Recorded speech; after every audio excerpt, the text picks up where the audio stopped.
राष्ट्रीय स्वयंसेवक संघ एक ऐसा संगठन जिसमें लगातार शुरू से ही संगठन को मजबूत करने की एक प्रक्रिया चली और उस संगठन में जो कार्यकर्ता रहते हैं वो कहते हैं कि किसी भी बड़े पद पर पहुंचे लेकिन जमीनी स्तर से जुड़े लोगों के साथ हमेशा जुड़े रहते हैं। तो उसी को लेकर के हमारे साथ कुछ संगठन के आज एक ऐसे पुराने कार्यकर्ता हैं जो प्रधानमंत्री मोदी जी के साथ कभी राष्ट्रीय स्वयंसेवक संघ के लिए कार्य किया और ऐसा ही नहीं बताते हैं कि प्रधानमंत्री बनने के बाद भी, मुख्यमंत्री बनने के बाद भी प्रधानमंत्री मोदी जी कभी संगठन नहीं भूले। तो उनसे कुछ पुरानी बातचीत करते हैं। सर, क्या नाम है आपका? नटवर भाई पटेल, वैसे मेरा पेट नेम है भिखा भाई। सर, आपके साथ कभी संगठन में काम करने वाले एक सामान्य कार्यकर्ता या प्रचारक आज देश के प्रधानमंत्री हैं, गुजरात के मुख्यमंत्री रहे कई साल, कैसा लगता है? हमको तो बहुत अच्छा लगता है। एक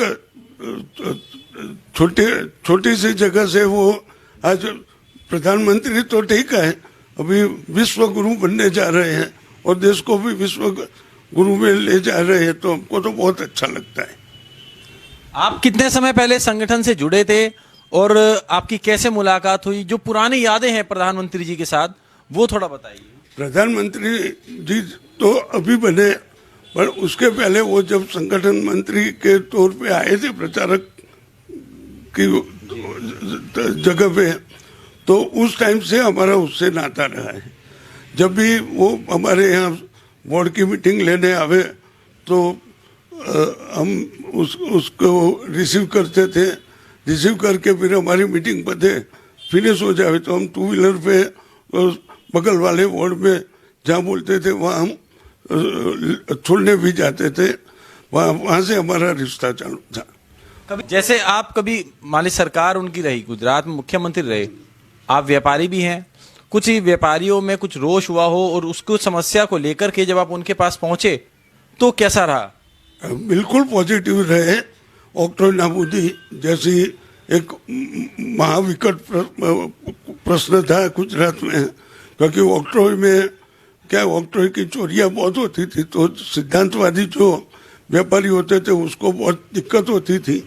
तो ऑक्ट्रॉय नाबूदी का अभियान चलाया और उन्होंने एक आध साल जैसा अभियान चला होगा और एक साल में ही बोल्ड निर्णय लेके ऑक्ट्रॉय नाबूदी करी। तो हम उसको थैंक्स ऑफ वो ऑनर देने गए थे वो सीएम कार्यालय में, तब भी उन्होंने हमारे साथ रमुज से बात की थी कि व्यापारियों में भी भाजपा है। वो चैम्बर ऑफ कॉमर्स में कोई सेमिनार था हमारा चैम्बर ऑफ कॉमर्स का, गुजरात चैम्बर ऑफ कॉमर्स का, उसमें वो चीफ गेस्ट में आए थे और जब वो मीटिंग खत्म हुई और बाहर निकलने लगे तो सब बड़े बड़े उद्योगपतियां उसको वो नमस्कार करने के लिए खड़े थे।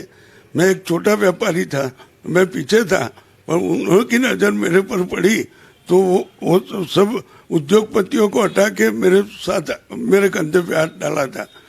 शाबाश। तो सर, ये गौरवान्वित पल रहा। चलिए इसके साथ एक और बात करते हैं। अमित शाह जो देश के गृह मंत्री हैं और वो भी गुजराती हैं, आपको कैसा लगता है कि गुजराती हैं, प्रधानमंत्री मोदी जी भी बने हैं और अमित शाह जी गृह मंत्री हैं, उनसे कैसे संबंध है? क्या कभी मुलाकात हुई? अमित शाह तो हमारी 1990 में जब मंडल की वो रचना थी, आरएसएस के हिसाब से मंडल बनाया गया था हर एक विधानसभा को। वो मंडल का मैं, ये दरियापुर गाजीपुर विधानसभा थी, उसका मैं प्रमुख था और अमित भाई सरखेज विधानसभा के वो महामंत्री थे। और मंडल की हमारी जब मीटिंग मिलती थी कानपुर में भाजपा कार्यालय में, तो हम दोनों का नी एक दूसरे को अड़ता थे, ऐसा संबंध है। और आज भी इधर आया हुए और मैं और मेरा मित्र वो कांजी भाई करके है, वो हम दोनों आज भी उसको मिलने जावे तो सबको वो पुष्प कुछ लेके रवाना कर देते। हमको बोले बैठ जाओ वो काली कुर्सी पे, और एक आधे घंटे बाद जब फ्री पड़े तो हमको नाश्ता कराया बिना उसके घर से हम वापस नहीं आए। अच्छा सर, कैसा लगता है जैसे अब तो गृह मंत्री बन गए, क्या कुछ बदलाव है कि पहले तो चलो मिल जाते थे कार्यकर्ता के तौर पर या संघी के तौर पर, क्या अब जो गृह मंत्री हैं कभी उसके बाद मुलाकात हुई या कैसा है? मतलब कि वो पार्टी के कार्यक्रमों में मुलाकात होती है, नजर पड़ती है, तो समझो कि हजारों की भीड़ होवे पर वो पहचान ले भिखा भाई खड़े हैं कि कांजी भाई खड़े हैं, तो तुरंत हाथ तो हिलाएगा। बाकी अभी तो ये हम ऐसा सोचे कि भी हम हमारे घर पे आवे, वो तो शक्यता कम है।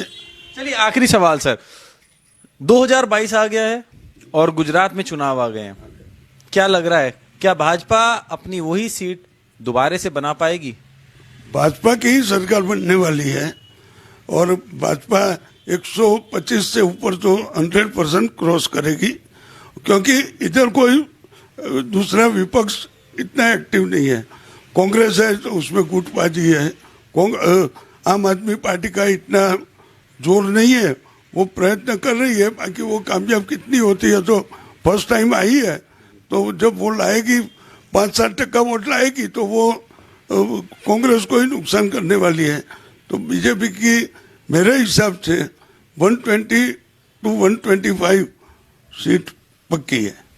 तो ये थे हमारे साथ बीकाजी भाई पटेल, जिन्होंने बड़ी ही बेबाकी के साथ बताया कि जो जनसंघ में कभी आरएसएस से जुड़े थे आज देश के प्रधानमंत्री हैं, और जो अमित शाह भी आरएसएस से जुड़े हुए आज देश के गृह मंत्री, लेकिन उसके बावजूद भी उनका साधारण मिजाज बहुत ही अलग है।